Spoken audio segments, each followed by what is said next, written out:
yantakila min makanihi ila hajatin wala ayasida dolaltan. Nggak boleh inti duduk di masjid. Orang sekarang tuh habis sholat sunnah, sholatnya pindah. Ente tahu? Pernah tahu nggak? Sholatnya pindah. Ya, dia habis sholatnya pindah. Wa Allah yantakila, nggak boleh berpindah min makani, dari tempat dia sholat tadi, illa hajatin, kecuali ada hajat. Itu biasanya ada hajat, nggak ada urusan apa-apa jadi pindah-pindah sholat, ya kan? Takut lu sholat nggak gosok gigi, lagi sujud, ya kan? Bukannya sujud, lu jilat-jilat karpet. Lu nggak? Jangan, ada tempatnya. Jadi nggak boleh berpindah. Lagi sholat kan orang pindah, bisa sholat sunat tuh pindah lagi, betul? Kita lihat, pernah lihat kejadian itu? Apakah itu semua disunahkan oleh Rasulullah Sallallahu Alaihi Wasallam? Olah tanya di situ. Pindah sini. Biar jadi saksi. Lo jalan ke rumah, ke masjid, itu jadi saksi. Setiap jalanan langkah semua sampai ke masjid, itu jadi saksi. Itu ya. Tuh. Kayaknya harus tahu kemarin tuh. Kita mau ke masjid, ajus payut labul masu ilaiha bistisyakin ma'as sakinah wal waqar. Kita harus berjalan ke masjid benar-benar dengan rasa cinta yang sangat mendalam, dengan ketenangan. Cinta yang dalam dengan ketenangan. Ya, banyak orang datang ke masjid kurang adanya cinta. Ini bilang nggak wujud rasa cinta tanpa pengorbanan, betul? Apapun yang itu gapai tanpa pengorbanan tidak akan wujud. Kan rezeki udah Allah atur, saat bener. Allah atur semua rezeki, tapi kita mencari. Tuh. Ya, mencari lewat apa? Mencari lewat ngaji kan mencari juga. Orang ngaji ditanggung rezekinya, orang taat kepada Allah ditanggung rezekinya. Lain tawakal bakul hasbiyallah. Atau dia dipasrahkan dirinya kepada Allah Ta'ala, Allah cukupin. Ya, padahal dia nggak kerja. Ya, ada aja rezekinya. Kenapa ya? Dia taat kepada Allah. Dia taat kepada Rasulnya. Semua dari apa ajaran daripada guru-gurunya sedikit dia dapat dijalankan. Berkah hidupnya. Gitu ya. Jadi nggak boleh berpindah tempat satu ke tempat lain. Illa hajatin, kecuali dia punya hajat. Ada hajat nih. Itu kalau ada urusan apa nggak masalah.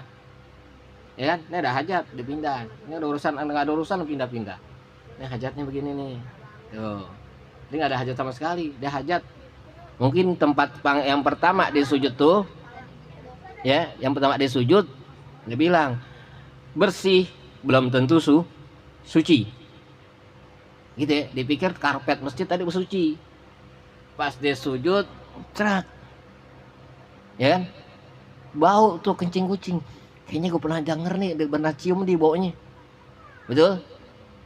Ya, pindah dia langsung, jangan kayak terusin sholat. Kenapa? Saat itu udah batal. Kenapa? Makannya najis, tempatnya najis. Itu jangan sujudnya rasain juga nanti sujud.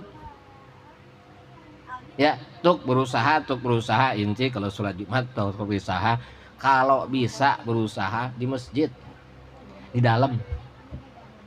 Ya, kan udah jelas jalanan pasti kotor. Untuk berusaha. Ya, untuk berusaha jangan di jalanan, di masjid, masuk ke masjid. Gitu ya. Dia nggak tahu punya sejadah inti tipis. Gitu. Kecuali ada hajat, emang masjid udah nggak mau muat kok masjid. Aneh perhatiin berapa kali aneh sholat di dalam masjid, di masjid tuh ngatunya masjid tuh pas sholat masih longgar banget. Masuk masjid nungguin. Ya, kadang-kadang jamaahnya nggak mau maju, tengah-tengah bolong. Gitu ya. Tuh aneh perhatiin mana setiap jamaah berapa kali di masjid belakang kosong terus. Belakang tuh serambi masjid Anur tuh kosong terus. Usahakan di masjid, usahakan. Takut nih namanya di jalanan dia nggak tahu. Ya, kita udah benar-benar sholat sampai sono nggak tahu kita pas kita sujud sejadah berceplak, cak, itu najis ngeresep sama sejadah. Ya, kita bawa pulang ke rumah, kita tahu nih pulang ke rumah, ente cium atas sejadah ente, bau tai kucing, sholat Jumat ente nggak sah.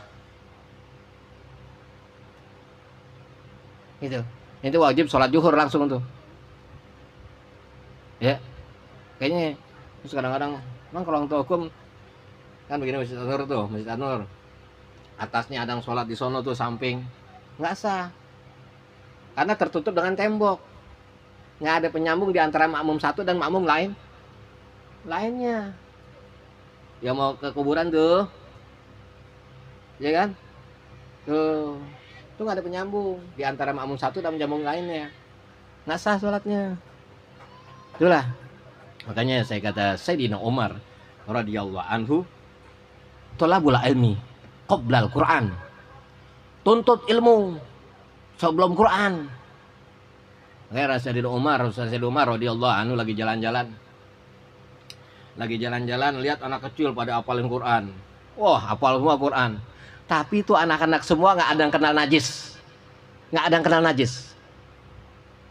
Makanya Sayyidina Umar bersabda tuh, ya, tolabul ilmi qoblal Quran. Ya, nuntut ilmu sebelum Quran. Cari tahu bagaimana tuh najis.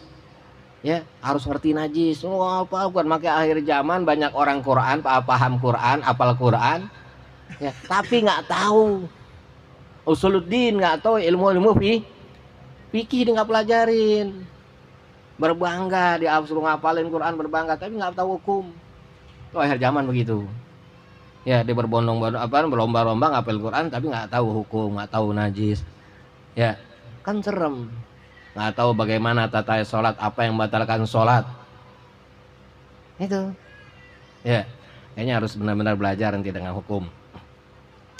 Apa tadi? Jadi nggak boleh. Apa tadi itu sholat tadi ketika tidak ada penyambung di antara makmum satu dan makmum lainnya, sholatnya tidak sah. Terus pintu, nih bilang pintu, kamu masjid dari AC, pintu dibuka segini nih, dibuka kecil, nggak bisa badan itu masuk, sholatnya nggak sah. Batasannya apa ya? Badan inti bisa masuk ke dalam, batasannya. Sekarang ke AC kan pintu, ya rumah masjid pada ke AC kan, kadang-kadang tutup, buka semuanya, dia nggak tahu tuh, gitu. Mas kayak AC tutup pintu, nanti jamaah yang luar udah nggak dia sah. Itu orang kita nggak pada berpikir, mau enak aja, ya nggak tergantung masjid, nggak kayak AC, nggak kayak kipas. Kalau emang tuh tadi manusia hawanya dingin aja tuh masjid, gitu, dingin aja. Dulu mana di atas seseng, jam 12, jam 1, orang pada tenang aja, adem, daripada bingung adem, gitu kan, adem, nempatin wali. Betul gak? Itu kan ngerasain sendiri, tahu kan? Semuanya tergantung manusia, bukan tergantung mesin. Paham? Bukan tergantung mesin, semua tergantung manusianya. Bagus jeleknya rumah tergantung orang yang ada. Rumah gedung cakep rumahnya gedung, mobilnya ada 5 bulu, betul. Tapi nggak pernah terdengar di situ ayat-ayat suci Al-Quran. Tapi nggak pernah terdengar di situ salawat Nabi Muhammad SAW. Tapi nggak ada tuh sekeluarga yang mengaku Islam, nggak ada yang sholat sama sekali. Tapi nggak pernah tahu tuh tetangga tuh yang tetangga susah, nggak pernah tahu tuh yang dibilang orang kaya. Bukan orang kaya tuh, orang bahil. Nggak ada bedanya Korun Harun. Paham? Sekecil apapun rumah inti, betul. Tapi di situ ada risalatul Islam, wabalakur risalah wal amanah, yang semua disampaikan Rasulullah SAW ada di rumah inti. Indah. Ya, inti jalankan risalah yang penuh dengan amanah itu indah. Itu. Jadi keindahan nggak bisa disamakan dengan singgasana, itu tidak bisa. Nggak bisa. Makanya ya ada makalah al-baiti jannati, rumahku adalah surgaku, gitu ya. Lihat artinya surga aku apa? Tadi itu rumah tadi dibuat untuk menjalankan risalah syariat daripada Rasulullah sallallahu alaihi. Indah tuh rumah itu ya, makanya ada ngaruhnya tuh. Tadi itu dia nggak pernah sadar masjid atau musola yang pakai AC nggak pernah sadar, akhirnya seperti itu ya. Sebarkan YouTube-nya biar sadar orang, copotin tuh AC semuanya, buka pintu yang besar-besarnya ketika jamaah berjalan gitu ya. Apalagi jamaah Jumat tuh. Kenapa ya? Karena banyak orang sholatnya nggak sholat 5 waktu, ada sholatnya Jumat doang. Sholat Jumat doh ada yang Jumat doang, sholatnya setahun sekali, sholat Idul Fitri. Itulah umat Nabi Muhammad sallallahu alaihi. Jangan bingung, dia masih begitu, masih cinta kepada Nabi Muhammad. Dia masih cinta segila-gila Nabi Muhammad, ogan ninggalin sholat Jumat itu. Kenapa 3 kali sholat Jumat, 3 kali sholat Jumat itu katanya dicap kafir. Tuh, bukan dicap kafir, lo bakal malas terus, bakal malas terus, udah dicap bakal malas terus ya. Bukan Jumatnya yang tinggal, semuanya ditinggalin tuh, tapi satu dikerjain ya. Orang tadi sholat Idul Fitri sholat setahun sekali. Itu anak-anak jangan pulang termakan. Yuk anak-anak termanggilin ya. Ya gitu ya. Jadi nggak boleh berpindah tempat. Kalau nggak ada ilah, kecuali ada walan sidat dolalah. Nggak boleh inti di masjid nyari barang hilang. Nyari barang hilang nggak boleh inti. Ada yang barang hilang di masjid nggak boleh. Wa ala yarfa sautahu bi hadratil musallina. Nggak boleh kerasin suara ente di hadapan orang yang sholat. Makanya dia bilang kemarin tuh, dia bilang sekarang orang gedean masjid ketimbang serambinya. Gedean masjid ditimbang serambinya. Masjid jangan buat ngaji, ngajinya di serambi. Kenapa? Ada musolli, ada orang mau sholat. Makanya dikatakan wa alla yarfa sautahu, jangan kencengin suara inti di hadapan orang yang sholat. Kaganggu dia. Tuh, kurang tahu hukum. Ya, indah dalam masjid. Jangan di luar masjid serambi. Takut ada orang sholat. Waktu maghrib ada yang sholat. Waktu johor jangan di luar. Gitu ya. Di luar, di mana di serambi, makanya serambi besarin.